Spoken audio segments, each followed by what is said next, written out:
Yo, welcome back to another episode of Player vs. Team, aka PVT. And y'all see, I'm back with my main guy, Steamin' Willie Beeman. How we doing, big dog? What's up, man? How you doing? How you doing? Pretty good, man. Pretty good. As y'all know, we like to kick it off with a nerd question of the day. I don't have it uploaded, unfortunately, but I do have it on my phone. So here we go. It says choose two characters to defeat Wandos. That is Kratos and Wanda. That is one Wanda Maximoff from the X-Men and Kratos from the God of War. It says choose. Yeah, bro, Kratos. Yeah. Choose two characters to defeat one Wandos. That's all. Option number one. I don't know how they said this, but Wovoda, which is a Wolverine and Yoda mix. Okay. Oh, we're doing fusions. Yeah. Okay. So, Okay. Go ahead. It's a fused Kratos and Wanda, and you're supposed to pick two characters to defeat this person. So first person is Wolverine with Yoda, Wovoda. That's what they called him. The second option is a Spider Lantern. Third option is Iron Vader. The fourth option is Joker Riddler. The fifth option is Green Surfer. Now, I wish they would have went Hulk Surfer because that would have made more sense. But Green Surfer, and then last but not least, Bat Kong. Bat who? Bat Kong. That is a raw option, folks. Bat Kong. Batman and King Kong. Mm-hmm. That is it. Yeah. None of these are fair. Wanda can take out most of these people one shot on her own. She doesn't need Kratos. But, she don't need Kratos. I guess for dramatic effect, they use these two characters together. So probably go with Green Surfer. I think that's probably the best option, honestly. I think that's probably going to be the best option is Green Surfer. I've seen some arguments for Joker Rider for obvious reasons, but I think the Green Surfer. The Bills wrote Rider. Yeah. What Rider? Now that's a good question. That's a really good question because we all know that different writers have different abilities. So that's a really good question. I think we have to confirm that. But well, without that being confirmed, I'll go with Green Surfer. I mean, don't get me wrong. Rider's tough because he can make anything his ride. So True. It's like, and if you manage to if you manage to take the spirit out, the spirit just go and possess something else. It takes another host. Yeah, take another host. So what do you do in that case? But it depends. To me, it depends on what rider. Yep. I think that's the best. That's the best point. That's the best question. What rider exactly are we dealing with here? Because we really don't know which one we're in. There's several different ones. We talking about Johnny? I think if we talking about Johnny or Robbie, then we might be doing some things there. Maybe doing some things with that. Yeah. Might be doing some things there. But I think realistically the best option here would be Green Surfer, as we know the powers of the Hulk, and you pair that with somebody completely broken like Silver Surfer. That's completely different. Yeah. That's where I would go with though. Yeah, that's where I'm going. That makes comically the most sense. But that of course is our nerd/comic question of the day. If you want to see more, nerd, geek, comic, video game related content, please tune in to the Geek Gauntlet podcast coming on Saturdays, hosted by my boy right here, Sir William Morgan himself. And my question for Saturday would be something similar, but And I'll give you this. You guys think about it. Yeah, yeah. That means you got to tune in Saturday to get the question. Yeah. I'll make them wait. I'll make them wait. There you go. I'll There make them you wait. go. All I'll right. make them wait. So before we jump into all this madness that is the NBA playoffs, let's go ahead and talk about a little bit of some draft night controversy here. First and foremost, can I get a draft grade from you on your Saints? I thought they did a good job at exception of pick 40. Because he's got injury history. Mm-hmm. He's at 26 years old. I don't like that. That's true. He'll if he doesn't start the season and we don't see Derek Carr, he'll be more than likely the backup to Spencer Rattler, who is younger than he is. True. So I don't know about that pick. If he turns out to be an all-pro, it's fantastic. But if he does not turn out to be an all-pro, we got issues. But again, you can shoot for the fences next year on a quarterback. Should do it 9. I get the Kelvin pick. I get the Kelvin Banks Jr. pick. I get that. True. Hell of a lineman. And you have to build from each line, particularly when you're giving the Saints age as a team, and that they do need to redo that offensive line. But yeah, I just think that everything else was, you got young grown defense. You picked up a hell of a running back in Devin Neal. Mm-hmm. I like that pick. He's going to be right behind Alvin Kamara. You got old boy from Oklahoma at linebacker. I love that pick. So defensively, you got some depth there for sure. Your line's going to be a little bit better now. Like I said, I just don't trust Charles Shaw. I just don't trust him. If he proves me wrong, he proves me wrong. But I just don't trust him. And we'll see what they do. But I just don't trust him. And granted, his injuries were all broken bones. There was no soft tissue injuries or anything like that. But still, the age, and it being hurt, and not playing that much football compared to other draftees that are younger than him. Yes, he was in college forever, but go back and look at, he had 3 season-ending injuries. 3 of them. That's true. So, I just don't trust definitely that something pick. to look at. Yeah, I just don't trust that pick. But everywhere else, I love what the Saints did. And if you take away pick 40, I'll give him a B. That was a great draft outside of him. So that's a soft draft pick. That's a soft draft grade. I'm not gonna lie. I wanted to get your thoughts on this. I was talking to a few people from New Orleans, resident Saints fans, and they questioned the motive of picking yet another quarterback that probably won't turn out to be the franchise.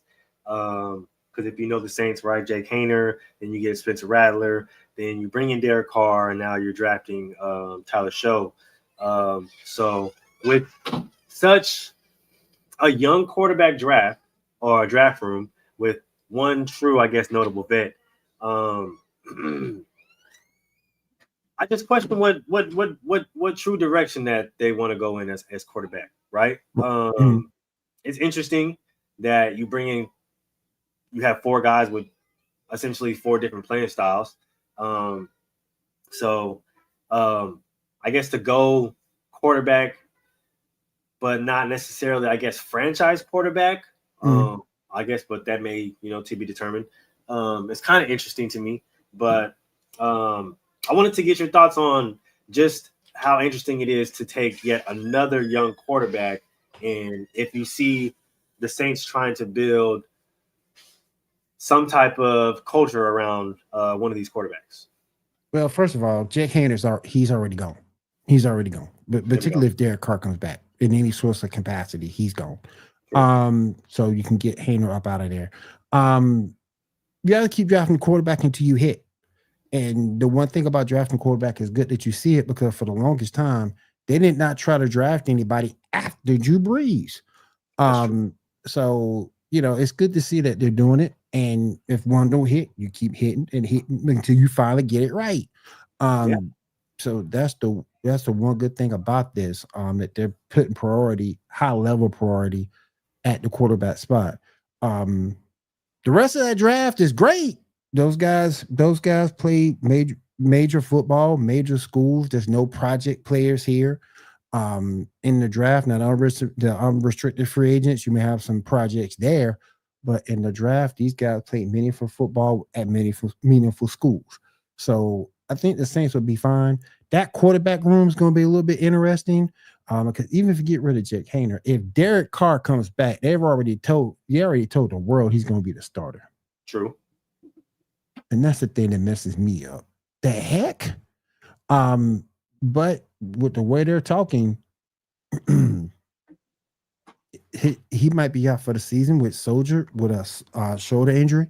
So we'll Yeah. see how that goes. Don't rush injury on anybody. Hope he comes back all right at some point. Just not for us. But yeah, I think the Saints will be fine.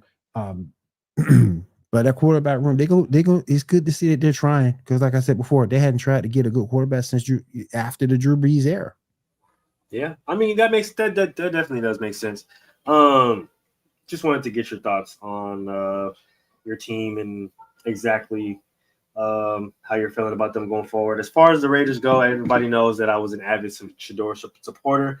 I was I too. felt that the Raiders should have drafted him at least in the third round because we had 3 picks. They traded back 2 of those picks. Um, once in the beginning of the third and once in the second.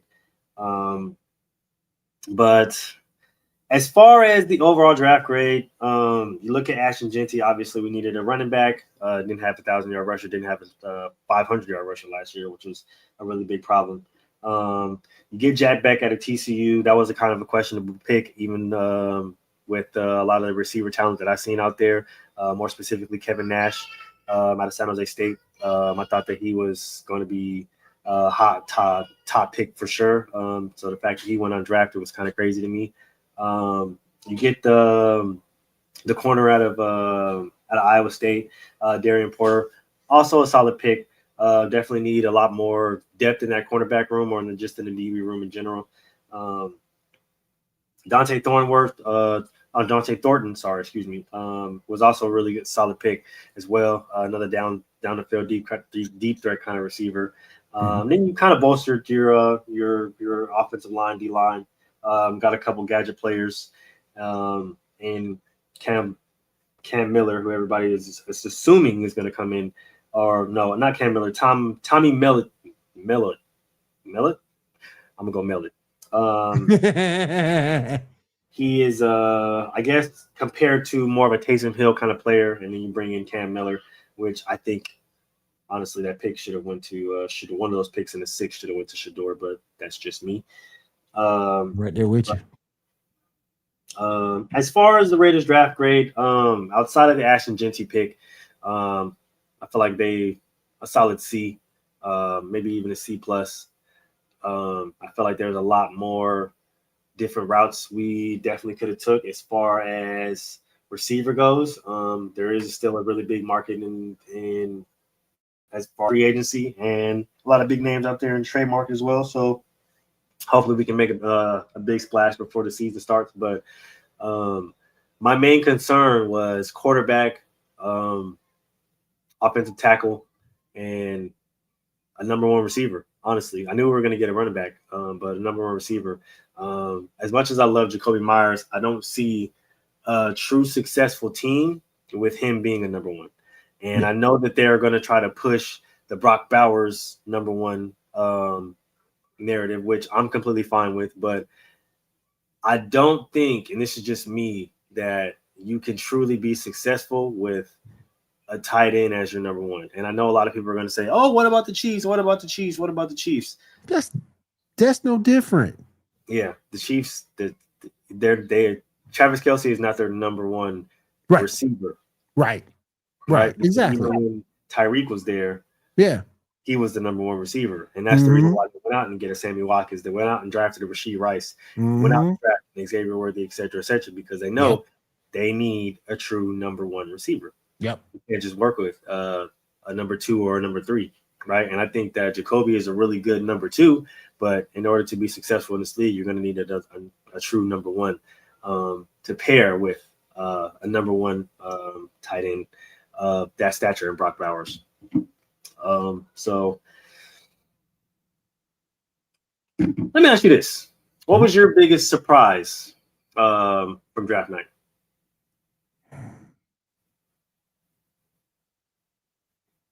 I didn't understand the Browns draft. Also, Two same. running backs and 2 quarterbacks. You picked the quarterback before you picked Shadur. Yeah, I'll be right back. Go ahead. Okay, do your thing, man. Do your thing. All right, everybody. I see you're gonna take some time off. Might have something going on with the kids. What do you guys think out there in TV land? What's your biggest surprise in the draft? Let me see. Do you have anybody in the chat real quick? What are you doing? Are you moving? Let's see.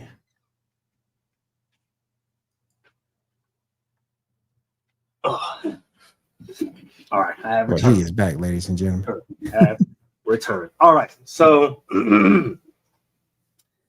I felt like it was interesting that outside of the Shador controversy, right? Because a lot of people feel like that is the biggest story coming out of the draft, which of course it is one of them, right? But outside of that, right? Because I was getting to it with somebody on social media, and I was like, this has got to be one of the worst drafts, right? And they had asked me, oh, why? And I'm just like, well, did you watch it? Right? Like, did you watch it? Now, I've been saying that unless maybe, just maybe, right? The analysts and the coaches in the front office, maybe they did their homework and they seen something that we didn't see, right? As regular fans, and or they're on a new type of drugs, because there's no way type of drug. You're going to sit here and tell me that the people that fail and the guys that didn't get drafted didn't deserve to get drafted, right? Now, as far as the reason why I say it was one of the worst drafts is because not just because of the notable players, the notable names that just so happened to fall, right?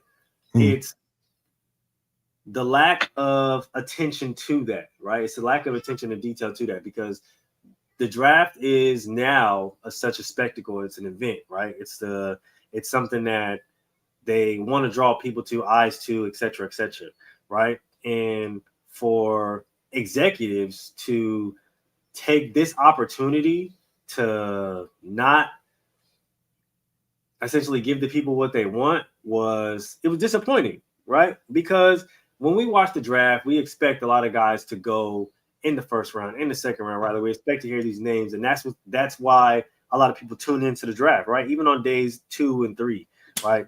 We expect certain guys go early, certain guys go late, right? But when it came to this draft, it was a lot of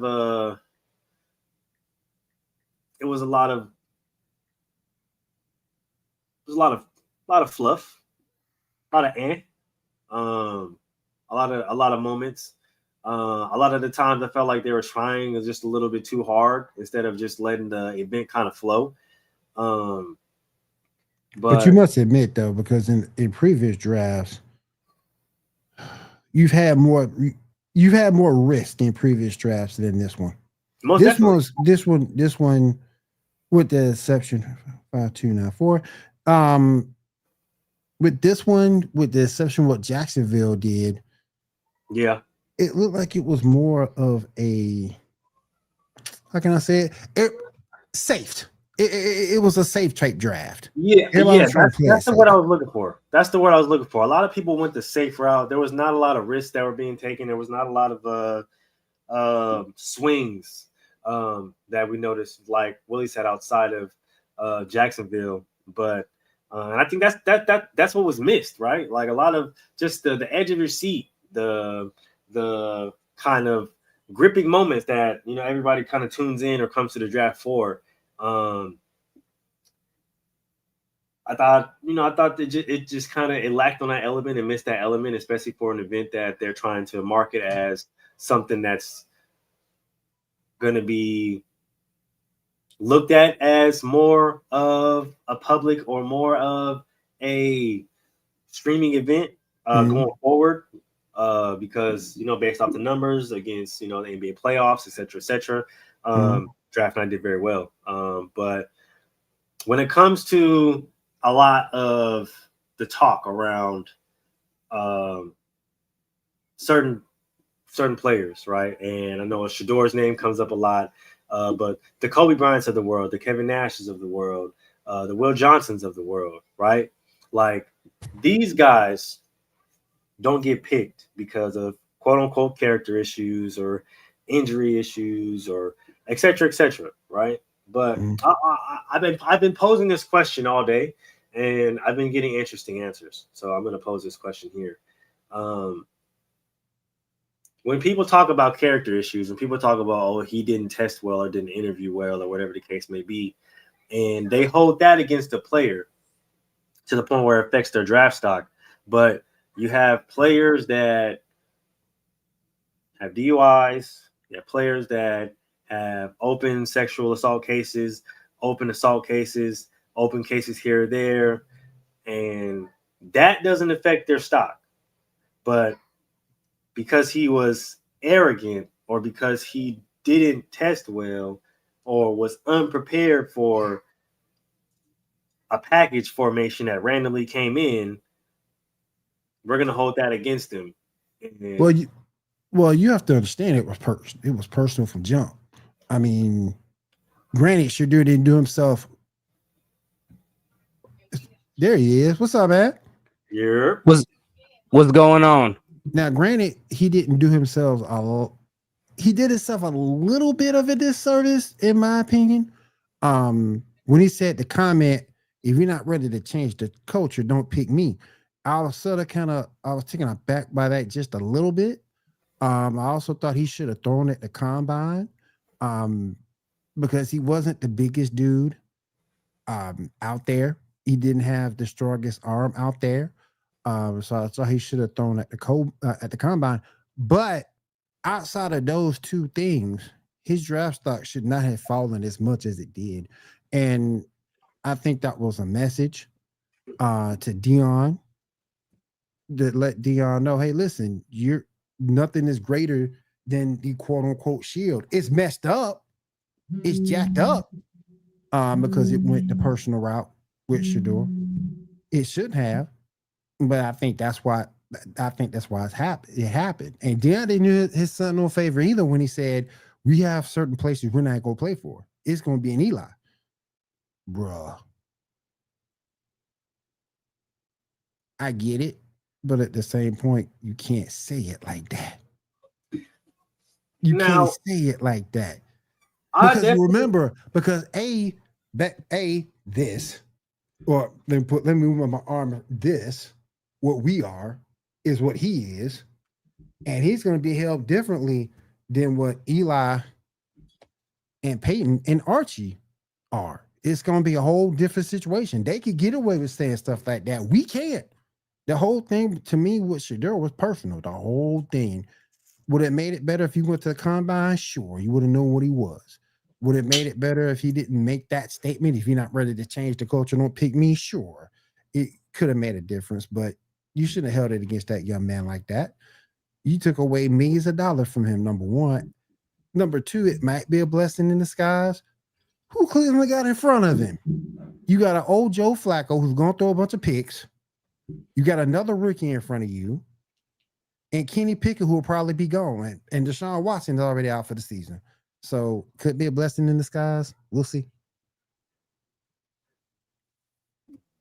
Now, I definitely understand what you're saying, but here's what I'll say when it comes to those 2 points, because I hear that a lot. The first point, in if you're not ready to change the culture, then obviously don't draft me. I think that's, I understand how it's said, but it's valid, right? And we understand it. We get it. And here's why I say that, though, because Cam Ward essentially said the same thing to the Titans. Like, and it wasn't just the Titans that was standing there. There was every single 32-year-old, every single team from the NFL, at the combine, at his pro day. Right. He's having the time of his he's having the day of his life, and he's looking towards the sideline. He's turned up, and hey, I'm gonna solidify that number one spot right now. No questions, no challenges, no nothing. Like, why is that energy okay as the number one pick? Because he was, but somebody else who was projected to be a number one pick or a first round pick can't have that energy because of, oh, well, this is who his father is, and oh, well, we don't want that type of meat. Like, nah, you got to keep the same energy for this other young black man that literally did the same thing. And when it comes to not throwing at the combine, right? Caleb Williams didn't throw. He did. And everybody, that narrative that Caleb Williams had, oh, he's soft, oh, he paints his nails, oh, he's cocky, he's arrogant. It was the same thing. Number one overall, right? Jaden Daniels didn't throw at his combine. Joe Burrow didn't throw at the combine, right? Like, a lot of these guys didn't throw at their respective combine, but everybody that's why use specific narratives towards specific players when it's convenient for them. And that's why I said within that soliloquy, it was personal. The whole thing was personal. Because yes, why those things kind of took me back just a little bit, because let's look at it. Shedeur doesn't have the strongest arm in the world. He doesn't have the prototypical size. Okay. I was talking about Tyler a minute ago, and the thing with Tyler, 6'5", 220, that's prototypical. Yeah, you can say whatever about his age. You can say whatever about his injury history, but again, he is prototypical. But those two factors shouldn't have been held against Shedeur at all, and that's why I said the whole thing was personal to begin with, to serve that message. Well, here's what I know. What I know is people can be prototypical all they want to when they evaluate players. Ryan Lee was more prototypical than Peyton Manning, and Peyton Manning was the better quarterback. This is true.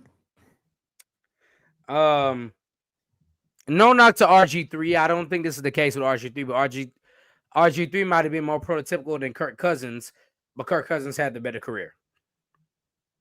Right? I'm just pointing this out because you just never know who will pan out to have the better career. You don't. You just never know who will pan out to have a better career. But the one thing that even Tim Tebow, the one thing all these people have in common, do you know how to win games? And Shedeur definitely passes the test on how to win games. And that's why I said also within that soliloquy, it might have been a blessing in disguise to go to Cleveland. Who in front of him? He may end up beating all three of those. He might end up beating everybody out. Wait. I'm gonna tell you why it's not a blessing in disguise to be in Cleveland. And the reason why it's not a blessing in disguise to be in Cleveland, because you're right. Who's in front of him? He is going to be expected to come in and be the savior of the franchise at the quarterback. That absolutely sucks. And I'm not saying that Shedeur can't be the savior of the franchise within, like 1 or 2 years. I'm saying is that it sucks to come in as a rookie and have that pressure on you to be the savior of a franchise, even though you drafted. What he was in the 5th round or 4th round? 5th. You're drafted in the 5th round, and you still have the presence of the whole franchise to be the savior, and I don't think that's fair. Which is why I think he should have went somewhere like New York, where Russell Wilson could start a couple of years, or anywhere Aaron Rodgers was going to go to. But I don't think Aaron Rodgers is going to get picked up. Aaron Rodgers might be forced to retire. Even if it was the Vikings, and I don't know if they did they draft Sam Darnold? The Vikings, they didn't draft Sam Darnold. I think the Jets drafted Sam Darnold. The Jets had said they ended up getting him, I think, trade or free agency, and then he went. Then he left. Oh, even if Shedeur would have went to the Chargers and had to play 1 year behind Matthew Stafford, I don't think. You mean the Rams? The Rams, my bad. I said the Chargers because LA, They're both obviously. LA. Yeah. Yeah. But nonetheless, like I don't personally, I don't know if Shador is ready just to start outright on the NFL roster. I think if he could play behind if he could do what Jordan Love did and play 2 years behind somebody, sit there and learn, and then in a couple of years he's ready to start. I think that's what should have happened.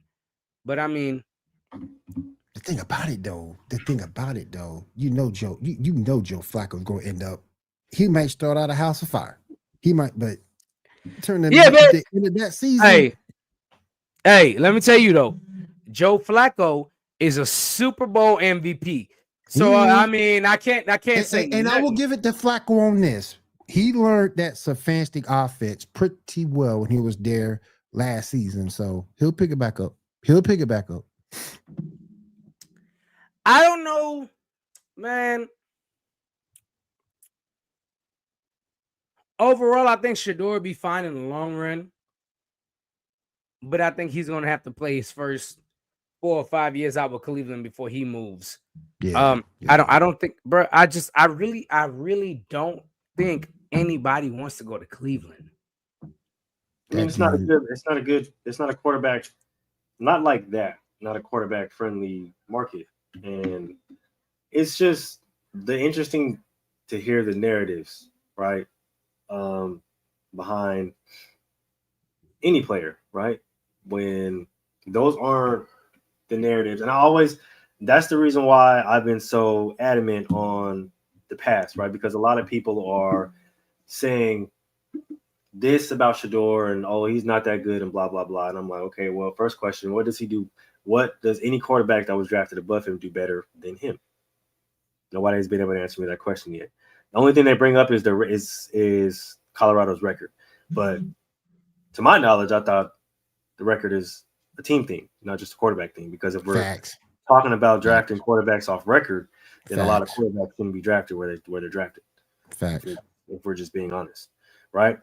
So then, oh well, like Willie alluded to, he didn't throw at the combine. Well, like I said, neither did Joe Burrow, neither did Caleb Williams, Jaden Daniels didn't throw at the combine, neither did Drake May, et cetera, et cetera. Matthew Stafford didn't throw at the combine. Kyler Murray didn't throw at his combine. So it's like at some point in time, we have to get real about what exactly transpired with a lot of these players. And the arrogant narrative, like a lot of these, do we not remember what Kyler Murray told NFL executives? Like he literally said, I don't have to play this sport, I'll go play baseball. Yeah. And proceeded to get drafted. And proceeded to sign a baseball contract. And said, if y'all don't match this, I'm not coming to the NFL. I'll stay in the MLB. That's why I said the whole thing was just the whole thing. End of the day, it was personal. You know what I mean? And that's the problem that I had with it, right? Because you don't personalize. You don't personalize football. If you have talent, let that talent shine through. Don't let the personal shine through. Let that talent shine through. Because in the past, and this is the problem that I have, right? In the past, talent has always shined through. Talent has always trumped all. Like I said, we have players with DUIs, we have players with sexual assault, we have players with sexual allegations, we have players with open cases here and there. Still get drafted. Yep. So when it comes to all of the narrative, and then the people that want to compare him to other quarterbacks that are already in the league or that aren't in the league anymore, have retired. It's like, why are we comparing him to people that are already in the league and have been successful or not successful in the National Football League when he hasn't played a snap yet? Let's compare him to the people that he was drafted with, like we did other quarterbacks, and see how that goes. But we don't, and that's just the ultimate problem, right? And even when it comes to Will Johnson, right? Let's take Will Johnson. Oh well, he has injury problems. He missed 2 games. Second best DB in the draft. They literally said that he missed half the season on television, live television. No, he didn't. He missed half the season. That's what they said. He was the best DB in the draft. 2 games he missed. That's half the season though. That's who the Saints should have took at 40. I ain't gonna say in front. Like, you gonna suck regardless at the quarterback spot. I would have went with Rattler, picked up Johnson. You needed Johnson anyway because you let Lattimore go. You traded Lattimore. So when it comes to the narrative, when it comes to the talk that is around all of these different players, it's like y'all got to keep it fair. Y'all got to keep it being on both sides, and we understand why that doesn't happen. Like Willie alluded to earlier, but at some point in time, we got to call it. We got to call it out for what it is. Got to call a spade, dog. You feel me? Let talent shine through, not the person. You know what I mean? Like if talent speaks, then talent speaks. There's no reason why the most accurate quarterback in the draft should have went that low. Like just outside of who he is, right? Forget the name, forget the person that he is. There's no way you're telling me the most accurate quarterback in the draft, because we've seen quarterbacks come in without strong arms. We've seen quarterbacks come in undersized, et cetera, et cetera. Colt McCoy. Drew Brees going to the Hall of Fame, and he never had the strongest arm in the league. Never. Oh, right? Never. That's not fair. To the Hall of Fame. That's not fair. But he didn't. That's not fair. No, that's not fair. That's not fair. And he's still going to the Hall of Fame. Drew Brees won the Super Bowl. He was the most accurate quarterback in NFL history. He had a lot of he finished top 5 passing yards. I'm not talking about that. I'm talking about his arm strength. I'm not talking about everything else. I'm not talking about the rest of his intangibles. I'm just talking about his arm strength. He's never had the strongest arm. But what I'm saying is arm strength isn't everything. Because it's not. For example, Moo, you will agree to this. What about Jamarcus Russell? Jamarcus Russell could launch the ball 80 yards down the field. No intangibles. But we all know. No intangibles. Mm-hmm. I'm not judging Drew on just that. I'm just saying, I'm just proving my point. And that leads to Drew's greatness even more. He's never had the strongest arm, but look at everything he accomplished. Mm-hmm. And that was the thing, right? Oh, he doesn't have a strong arm. Oh, he's small, undersized. He can't see over his lineman. That didn't stop that man from a bunch of irrelevant stats. Because y'all said Russell Wilson didn't have a strong arm. Y'all said he wasn't hell accurate. Y'all said he wasn't a good enough passer. Like, no, Willie. I'm not talking about you. I'm just saying, like, that's exactly what they said about Russell Wilson. That's exactly Russell Wilson.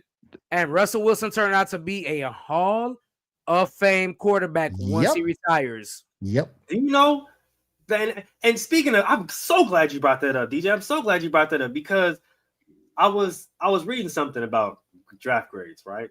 And do y'all know the grade that they gave the Seahawks that year? They gave them an F.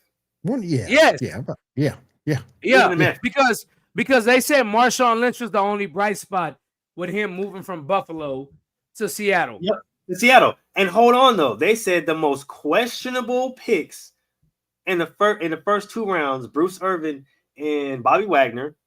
What is Bobby Wagner today? What is he today?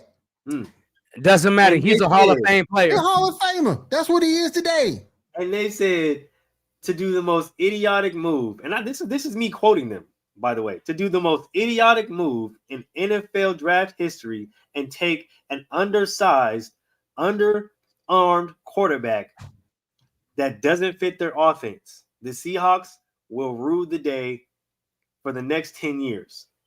With the 2 Super Bowls, okay. Boy, I tell you what. Okay. Now, this is the reason why I said either they did their homework and they know something that we don't know, or you niggas is on a new type of drugs.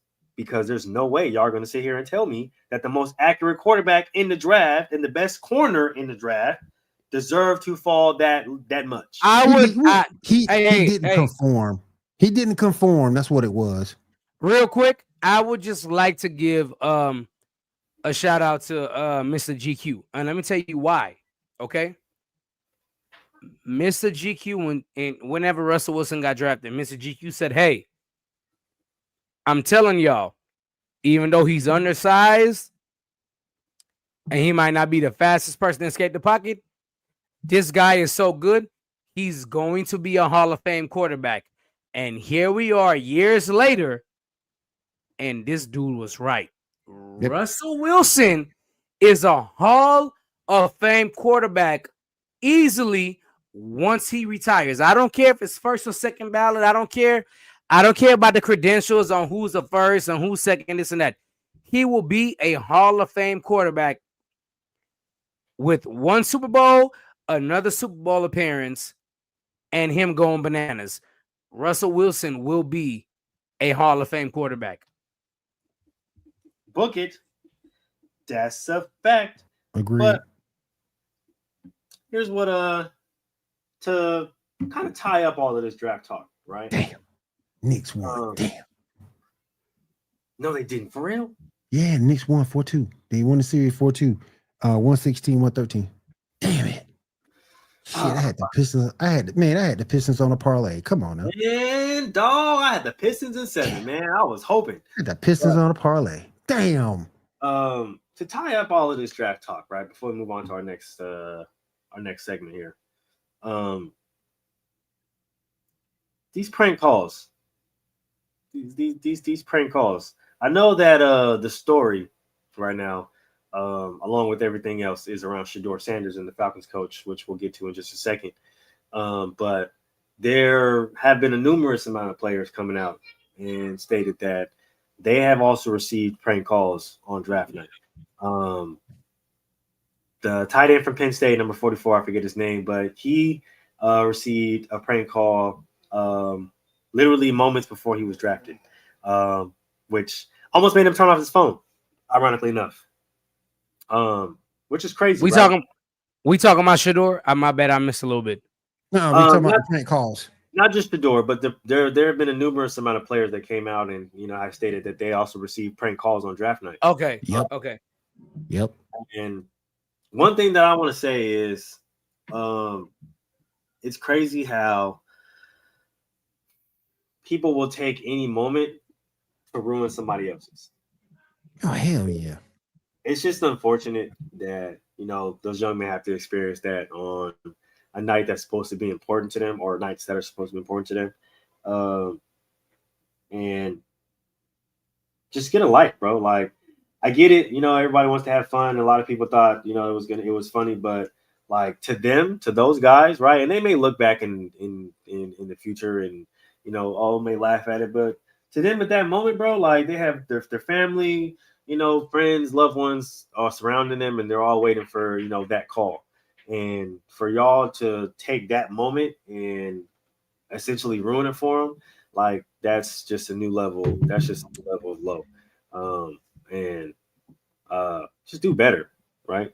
You gotta do better. Much better. It's horrible. I would just like to sit here and say every single one of these niggas should be sued. All of them should be sued. And it's not you should be sued because you did it. You should be sued because everybody signs a contract disclosure before the draft day. Most players get a brand new number before draft day and send it out to everybody. And I didn't know this. Mm-hmm. They get a draft number. They get a new phone. They send out their draft number to most agents and say, hey, here's my number. Send it to all these teams. So if that's what you do, like Shedeur did, send it to your agent. They send it to all these teams. And somebody sit here and say, hey, they called you and was fucking with you and this and that. Yeah, they should be sued because the Falcons let go of sensitive information. Willie, imagine you go to Walgreens, right? Mm-hmm. And you pick up a prescription. Nobody call you until your prescription is ready. That shit get thrown in a dumpster and they say, hey, we got your prescription. Go to the back and get it. And you go to the back and that shit in the dumpster. And you can't find it. And somebody else grab your prescription. And they're addicted to that shit. Right? And they say, hey, I want to sue Walgreens because I'm addicted to this. You shouldn't be held responsible because that person got addicted to that drug even though you need that drug, right? Yeah, I see what you're saying. Yeah, I see what you're saying. Yep. So the people that should be held responsible are the Falcons organization and the GM, which they charge the Falcons organization $250,000 and they charge the GM $100,000, which equals $350,000 from the Falcons organization, and I think that's fair. That was so unprofessional. It wasn't even funny. Unprofessional. And to build off on what DJ said, right? It's like I know a lot of people, like I said, a lot of people may, get a chuckle out of that, right? But these are serious moments. These are life-changing moments, right? So just imagine that happening to you, right? Like, for example, the Falcons coach, his son, right? He plays football, right? You're expecting that moment at one point in time, right? Your dad is in the league, so you're expecting that not only that treatment of where, oh, well, my dad is in the league, so I'm automatically going to make it, right? But at the same time, you feel like the work that you have put in should suffice enough to where you should get that call. What if somebody does that to you, right? And for everybody that thinks it's funny, everybody that wants to laugh and kiki and ha, like, imagine that's a job, right? Mm-hmm. That's a promotion, right? Imagine that's a quarterly or yearly bonus, right? They hand you that envelope and it says, just kidding. Like, I'm whooping somebody's ass. You know what I'm saying? It's funny when it happens to other people, of course, right? It's funny because, oh, hi, Shador. Yeah, he got pranked on draft night. But when you working for that bonus or that promotion and they hit you with that, just playing, now it's not a game now. Now it's all you're taking my livelihood. Now it's all you're playing with my money. You doing Hey, Moo, you listen to battle rap, right? You fucking right. Okay, so Willie, you listen to battle rap? Here and there. Yeah. Well, you might not understand this, but Moo definitely gonna understand this. You can't pop out the casket and say, "Psych, I lied." You can't do it, my nigga. Can't do it. You can't do it. Like, you can't pop out the casket and say, "Psych, I lied." Come on, bro. Mm-hmm. Can't do it. No, impossible. And the problem here, more important, because everybody was like, well, it was a joke, it was a prank. Yeah, but it was also a data breach. Mm-hmm. If he got a brand new phone and sent it out to all 32 teams, hey, this is my phone. Here's the number. If you're going to draft me, call me. And it breaks out and other people call him, who the fuck you think leaked it? Who you think leaked it? Mm-hmm. Somebody's in trouble. Exactly why the Falcons got charged $350, $350,000, because they should have. Yep. They leaked the number. Yep. Being irresponsible. You're being careless with, vital information. Unprofessional. When that can lead to other that can lead to other stuff that can get you even more trouble. Mm-hmm. Because now it's not a game, right? Yep. Now it's not a game because you thought it was a game when, oh, well, I'm not going to get caught. It's just the harmless prank. Now it's not a game, right? Your daddy got to pay $100K. That's not a game. That defense better be right. I know that. You know what I mean? Like, defense better be right. Defense better be top notch. Better be top notch. Dad is damn near coaching for his job now because of what you did. Yep. And that's the harm that, oh, it was just a prank brings, right? It was just a joke, right? Because we all love jokes, we all love pranks, right? I have a sense of humor, right? But there's a time and a place. Yep. And you got to make sure that, I don't know, it's not going to affect somebody's livelihood, their job, your livelihood, not you, right? Oh yeah. And now the son, and now the father got to pay for the sins of the son. Mm-hmm. Right now, I just want to I want y'all to take a back seat real quick because I got to do this. Okay. I would just like to say to all the fans on Facebook, Twitter, Snapchat, wherever you're listening on, I want to take the time to say thank you guys for making me feel like the most special man on the world. If y'all don't know, for those of you out there, I did buy a house. Congratulations, man. I thank you. I did finally sign off on the house. I've been getting so much love on the podcast, and I've been getting to the PVT and also the gentleman's talk chat. I've been getting so much love, man. I have to say thank you for it. And my guys know, Moo and Willie know, man. I have been working a lot for this. They know I've been grinding for this for quite some time. I've expressed to both of them that I've been trying to do it. Yesterday I finally signed for a house here in Baytown. Well, in Humble, in Texas. And hey, look, it's an amazing feeling. And I know FTSL is coming soon, Willie. I don't know if anybody told you, but they're all coming in June. Okay. Yeah. Around the end of June, trying to link up in Houston area, Texas. Yeah, they're coming at the end of June. Listen, I got air mattresses, so if you can't afford a hotel, look, this is not me. You know, I'm not trying to be, you know what I'm saying? I'm not trying to be funny or whatever, but look, my brother doesn't live with me right now. He's still living in New Orleans or whatever. We got a bed in his room. We got an air mattress in his room. Anybody that wants to come and they can't afford and be like, man, goddamn, I can't really do it. Look, I got an air mattress. I got an air mattress in the living room. I got a bed. I got an extra room. Nigga, what's good?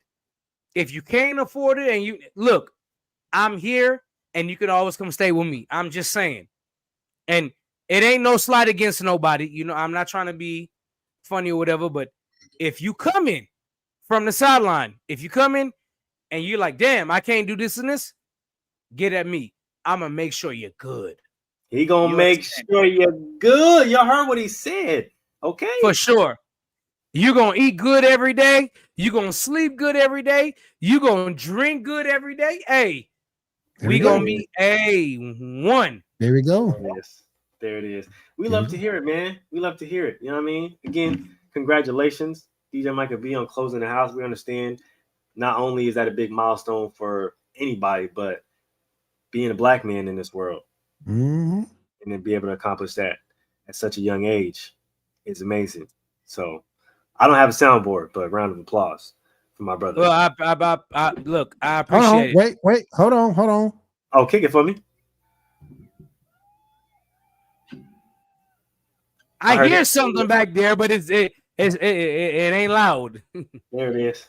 I heard it. We got it. We got it. It's all good. I'm getting an upgrade real soon. Okay, upgrades coming real soon. I got a new monitor and everything like that. New laptops coming real soon. So you know all the stuff sis. I'm gonna get a camera as good as my boy Willie. So we all gonna be doing some real good things. Man, you know, look, it's cool, man. It's amazing, and anytime any one of y'all want to come in, please make yourself at home. You're like, hey, we coming in this and that. Let me know. I'll be like, all right, bet. We gonna make sure you got a place to stay every single time. I'm gonna make sure y'all got a place to stay, even if it's for a weekend. Don't even worry about it. Hey, come on in. Hey, Mike, I gotta be there for a weekend.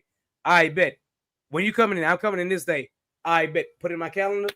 You're good. Hey, I love to hear it because Moo likes to pull up. So we definitely gonna make that shake real soon. Before we get into these NBA playoffs, I'm gonna ask you guys a question. Me and Willie talked about it a little bit backstage, but get Michael B's thoughts and opinions on this real quick. How'd you feel about WrestleMania, DJ? How I feel about what? How'd you feel about WrestleMania? I give WrestleMania. Willie made the same sound, mind you. Same sound. Maybe a 6 or 7 out of 10. Here's what I'll say, dog. Willie, I want you to listen to me and listen to me good. Okay? It's somewhere between a 6 or 7 out of 10. But Raw after WrestleMania Oh might yeah, have been, yeah, might have yeah. been a 10 out of 10. Oh yeah, Raw yeah. after WrestleMania might have been Oh, a yeah. 10 out of 10, dog. Oh yeah. Because Raw after WrestleMania was freaking absurd. That was on I fire. loved it. Fire. That was on fire. So I'm gonna say WrestleMania maybe a 6 or 7 out of 10, but Raw after WrestleMania is definitely a 10 out of 10. That shit was fire. Fire. Can I say this? Can Can I say this real quick? Can I say that. this real quick? You know what? You know what? Say we all know what. Man, we all know because we got day one. The thing that I didn't get that kind of just made it no sense. Mm-hmm. The New Day versus the Viking Raiders. Why? I knew you were going there. I knew Why? You were going there. Honestly, I feel you. You didn't have any hype in this match at all. I didn't get it either. I'm not gonna lie. At all. No hype, no build. You just threw the tag team titles on the New Day, and that's it. Why? But that's was CM Punk, Roman Reigns, Seth Rollins. Bruh. That match was insane. Bruh. Oh, that match. I was excited about that. And then, like my man DJ Michael B just said, that Raw, you saw Braun Breaker become a Paul Heyman guy. That Raw after Mania was literally insane. Oh my crazy! gracious. That was crazy, boy. Oh, it was the craziest shit I've seen in a while. Like it was crazy. I'm not even gonna lie to you. I thought WrestleMania was pretty cool. I thought it definitely could have been better. Honestly, I liked the triple threat match between Bianca Belair, Rhea Ripley, and Io Sky. I'm glad Io won. Same. Io is my girl. Okay. Io's underrated, man. Feel me? That's my underrated, girl. Man. Everybody's on the Stephanie Vasquez train, and I get it. But at the same point, Io is still she's so underrated and so underappreciated. Underappreciated, underrated, bro. She's definitely a bad bitch, though. That is true. That is definitely true. I don't know. And I ain't trying to be funny. I don't understand all the words that come out of her mouth, but yeah. But, I feel you. I definitely feel you. But we don't have to, doggone it. You don't necessarily have to. But previewing SummerSlam, what match are you most interested in seeing? You know what? And what I'm about to say is going to trigger some people. Jay will be champion long. This is the very definition of a transitional champion. Very definition. I don't like how he beat Gunther. I ain't mad that he won, but I'm not happy with how he beat Gunther. He's a transitional champion. He will be champ long. Seth more than likely take it from him. Interesting. Now, how do you feel about the Gunther Paul McAfee? How do you feel about that? All this, he needed some time off. That's all that is. He just needs some time off. You see bullshit like this, time off. I understand that. Paul McAfee did kick a dope promo though. I'm not gonna lie. That was an awesome promo. I ain't gonna say in front. That was an awesome promo. Paul, my boy Pat, he kicked the fire promo. DJ, what's a SummerSlam matchup that you were most interested in seeing? I like that y'all asked this because y'all might not understand this one, but I think y'all will. My SummerSlam matchup I'm interested in seeing: John Cena versus Randy Orton. Straight up. They got history too. Yeah, a lot. John Cena, and let me tell y'all why. If there is anybody that can tie John Cena's reign, is going to be Randy Orton. Randy Orton is already 14.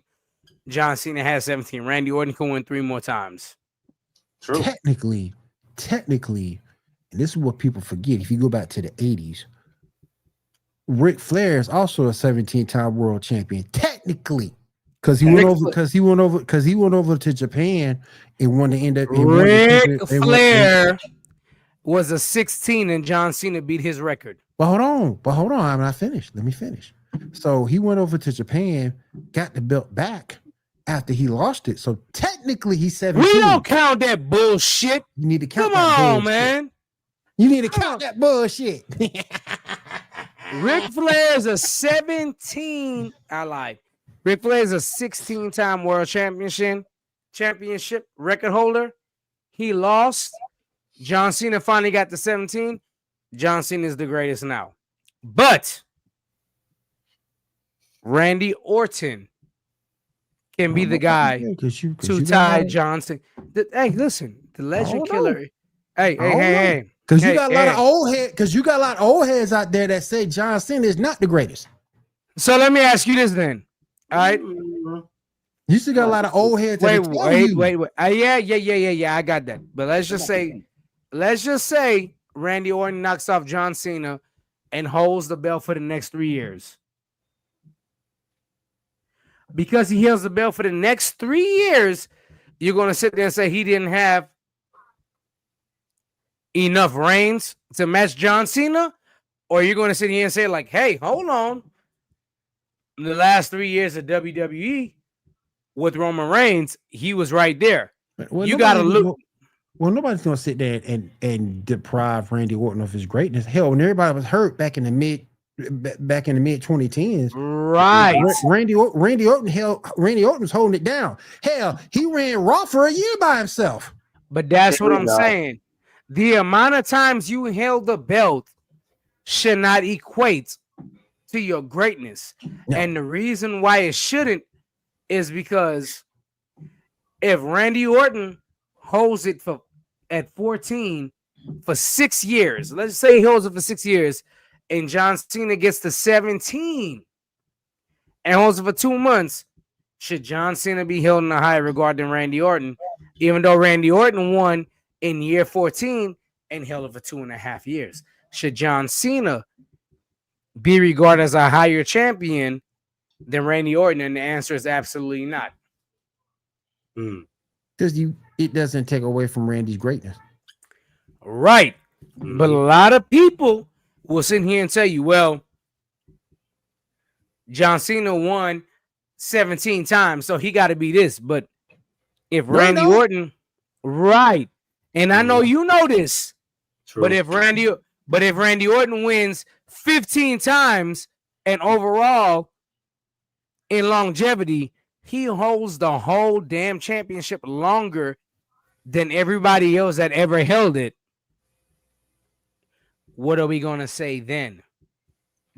At that time, he was the youngest to win the world championship, if memory serves correct, when he won it that first time.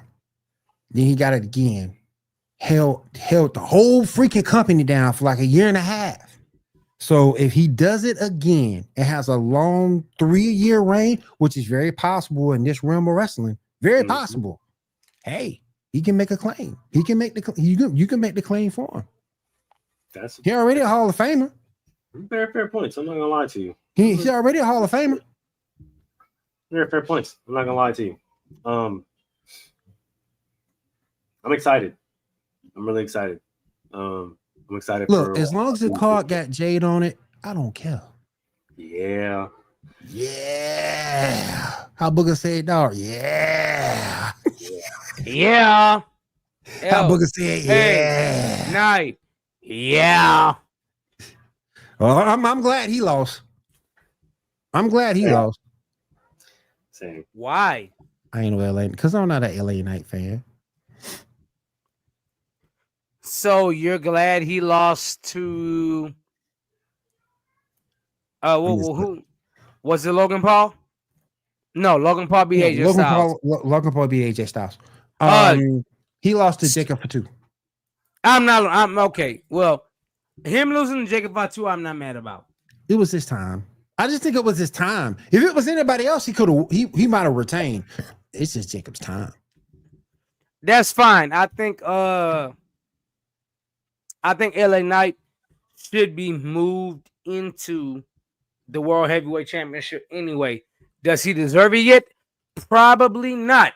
But I think he shouldn't be fighting for the U.S. title anyway. I really see LA. I will say this: I'm not a fan of LA Knight, but I really see LA Knight compete for the World Championship than Drew McIntyre. Because Drew McIntyre to me boring. He boring. No, his character is boring because they keep doing that shit. Yeah. His character's boring. It put me to sleep every time he comes out there and start talking. It's not his fault. Drew McIntyre should have already won the championship again, but it's not. When he won, you know what happened. Yeah. True. That's true. Yeah. Well, I support everything Jacob Fatu does. That's my boy. No, you can't hate on Jacob. You can't hate on Jacob. Gotta love him. Oh yeah, for real. But before we wind down here, just want to see I just want to see Stephanie and Jay. That's all I want to see. There you go. Mm-hmm. Well, that's Stephanie, boy. The devil's kiss. Shut up. Y'all saw what I put in the group. Hey, hey, move. Let me ask you this. Go ahead. You think Booker might be trying to weasel his way on right now? Stephanie. You think Booker might be trying? I don't know. He might be. He might be trying. He might get suplexed in the process, but I think he's ready to eat that. I ain't gonna lie to you. I think he's about that life. You know what I mean? He might be trying to sneak in there, boy. The suplex might be worth it. You know what I mean? It might be worth it. Because every time she do the move and he out there, she points at him. I mean, so I'm just saying. I enjoy that move as well. Booker might be trying. He might be trying to warm his way up in there. Might be trying to weasel his way in that thing, man. Hey, it's all good. I feel him. I understand. I would. I ain't mad at him. He a whole different commentator when she come out. You know, hey, you know what I mean? Like I said, you know, things change, demeanor change, energy changes when certain people walk in the room. Oh yeah. Okay. Oh yeah. But let's talk a little NBA before we get out of here. Knicks. Knicks sew up their series. They see the Celtics and my damn parlay for the night, you motherfuckers. Cavs and Pacers sew up their respective series, and they get to see each other in the second round. How are we feeling about these two matchups? I'm gonna go Cavs Pacers first. How are we feeling about this matchup right here, DJ?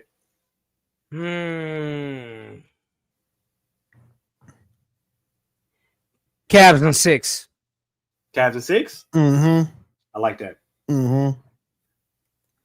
No disrespect. No disrespect to Tyrese Halliburton and nobody. I don't think they got enough to beat the Cavs. I think the Cavs are going to win in 6. And Donovan Mitchell is going to go absolutely fucking berserk. I agree with Michael. I just don't think that they got enough star power. They don't have enough alphas on that team for the Pacers to get more than 2 wins out of that series. So I got to go with them. Understandable. I'm gonna go Cavs in 5. I'll give the Pacers 1. Oh, that's interesting. I'm gonna go Cavs in 5. That's interesting. That's interesting. But I will say this though. If the Pacers ever get that dog, they ever get that alpha male who could come in there, lead and be a closer, they might be on to something. Apparently, Tyrese Halliburton is that dog. So I just don't see him being that dog. His dad thinks otherwise. Yeah, he does. He does. True. He does. It really does. But that's your dad. You're supposed to press Giannis for it. Shit. Yeah, you wasn't a dad. That big. That's your dad. You're supposed to think of your son that way. You know what I mean? I feel that. Even though he ain't it. Knicks, Celtics. Sweet. They meet again. Sweet. Wait. Did the Knicks win tonight and close out on the series? Yeah, they won tonight. Them no good motherfucker. Yes, they won close, but they won. Mm.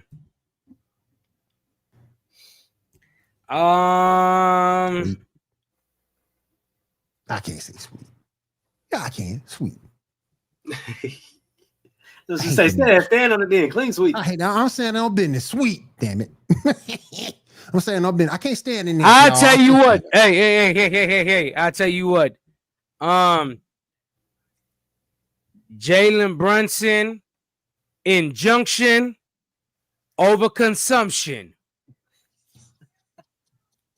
Y'all know I'm going with this.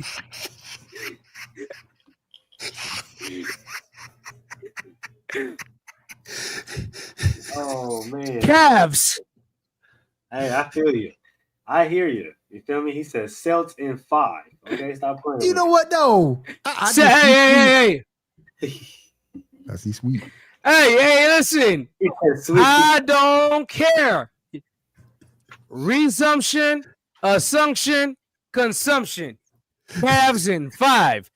And no, my bad. Celtics in 5. And it's going to be the Celtics versus the Cavs. And we'll talk about that in a couple of weeks. But the Celtics are going to win. The Cavs are going to win. For sure. Hey, I like to hear it. I love that. Sweet. T-Wolves advance. They get the Lakers up out of there. Yes. I'm excited about that. Definitely happy about that. So happy. Fuck now, the Lakers. I would just like to wait. I want to sit here and apologize. That brought us down for shit. Fuck the Lakers. No, but I picked the Lakers over the Timberwolves. I want to apologize to Anthony Edwards. I want to apologize. I have to sit here and apologize to Anthony Edwards. This nigga is the truth, dog. Yeah. I don't know what else to say. This nigga is the dog. This nigga is Randy Orton of the NBA. He's a legend killer. I'm telling you, he's a legend killer. I don't know what else to say. Moo. I don't know what else to say. If Anthony Edwards go to the NBA Finals, I would not be surprised. This guy here, man, I tell you what, I'm going with it. I got the Timberwolves versus the OKC Thunder in the conference finals. There's no other, bruh. There's no other output. I don't give a damn how many people are still left. There's no other output. It got to be OKC versus the Timberwolves. There's nobody out here that can convince me anything better. Hey, I feel you know. Y'all know about that. With this series. But here's my thing, though. Here's my thing, though. And this is why I told folks beforehand. I see where Michael was going with that. Because when you look at a team that has a LeBron, that has a Luka, that has an Austin Reeves, I see where he was going with that. I said the only way that Minnesota was going to have a chance if that bench showed up. If that bench showed up, they had a chance. And he showed up. And the bench showed up. The bench showed up, and they balled out. You let Rudy Gobert, 27 points, 24 rebounds, do his thing. You ain't played Jackson Hayes. You saw no Dalton connect at all. I mean, Luka's out of shape. LeBron old. I think it was kind of funny that anytime Minnesota ran any kind of offense, they went right at Luka. That was just smart on their part. And they were a better team and deserved to win the series. I thought the Lakers were going to at least win last night, take back to Minnesota, and Minnesota was going to take it from that point. They said, the hell with it. We're going to go and do it now. Yeah, nah. We can get them boys up out of there. Yep, get them out of here now. With this, funny as hell to see all these TikTokers who were, I believe in the Lakers. I believe in the Lakers. They're going to win. Now they're crying. Yeah, of course. You know, Lakers fans are delusional everywhere. But with this series, Cowboy fan and Lakers fans, the two most delusional fan bases in the whole world. Oh yeah, for sure. Like for sure. Especially if you live in California, you have to like live amongst these creatures. Yeah, I promise you. With this current series that I'm watching right now, though, Denver Clippers. Who do we think is poised to meet OKC? That's a pick 'em to me. 'Cause Denver. This is going 6. This is going 7 for sure. Mm-hmm. I'm going with Denver, and the reason why I'm going with Denver, I think they got the best player in the series in Jokic. I'm not gonna lie to you. I think Jokic is the best player in the series, and I think him being the best player in the series is going to be the reason why they win the series. So I'm going with Jokic. It's a pick 'em to me. Just because of the fact that Zubac is playing well. Kawhi is doing his thing. James Harden is going to be the key for the Clippers. If Jokic can get Jamal Murray to come with them, then yeah, I agree. That there'll be a hard team to stop. But to me, this is going 7. Mhm. This is easy for me going 6, and the Timberwolves will win the next game and be 4-2. I'm gonna go out on a limb and say Clippers and 7. I'll say Clippers and 7, and they're poised to meet OKC. Now that I feel like it's going to be more of a wash. I think Denver ultimately has a. You're going to be very disappointed because the Clippers probably ain't am. doing shit. I probably am, but this is the only reason why I do that, because the Lakers are out, and sir. nothing would be worse for them than to see the Clippers advance and they not. Greatest thing ever, I promise you. Promise you to be greatest thing ever. Greatest thing that to happen in the state, literally. But I think Denver is better poised to go against OKC. I think they have the better matchup, but I think this Clippers team is a little bit more. I don't know. They're a little more feisty this year. Kawhi's playing a lot better. James Harden, he seems to have found his groove again. Norman Powell has exploded. So I like the Clippers in a close one. Of course, OKC is going to walk right through them, but like I said, They'll walk through either one of these teams for sure, most definitely. But definitely would love to see it. Definitely would love to see it. Before we get out of here, wait a minute. Uh-oh. right Yes. now. Right now, Kawhi's got 26. Harden's got 25. Powell's got 19. Clippers up by 11, 99 to 88. Joker's got 23. Murray's got 19. Aaron Gordon's got 14. Russell Westbrook's coming off the Mets got 10. Really interesting. All right, for sure. You know who make me sick though? Michael Porter Jr. gonna have to get more consistent. He gonna have to stay healthy. Yeah. Now, before we get these final thoughts in, fellas, how are we feeling about baseball this early on right now? Feeling about what? How are we feeling Baseball. about baseball this early on right now? I'll go first, and I'll just say, not so good on the Astros part, just because I think the Astros are going to take a huge step down. They've been good for the past couple of years, but right now they're going to have to build back up, and they're going to regress. So I'll say taking a step down. Willie, how are we feeling about baseball right now? My Mets are playing well. Hopefully they continue to play well. The biggest thing with the Mets that messed them up is how they play after the All-Star break. But right now, that's the thing that messed them up throughout history. If they're coming in well, they're 21-11 right now. They go into the All-Star break. They normally take a slide about that time. So we'll see if they can hold on to this little streak they got going. They are leading the NL East. The thing that kind of sort of got me messed up is the slow start the Braves got, but they're trying to right this ship. They're 14-16 right now, so I got to give them that. Padres so narrow. They're only what 1.5 games behind the Dodgers. They're playing really well right now. So yeah, those are the things that sort of kind of surprised me.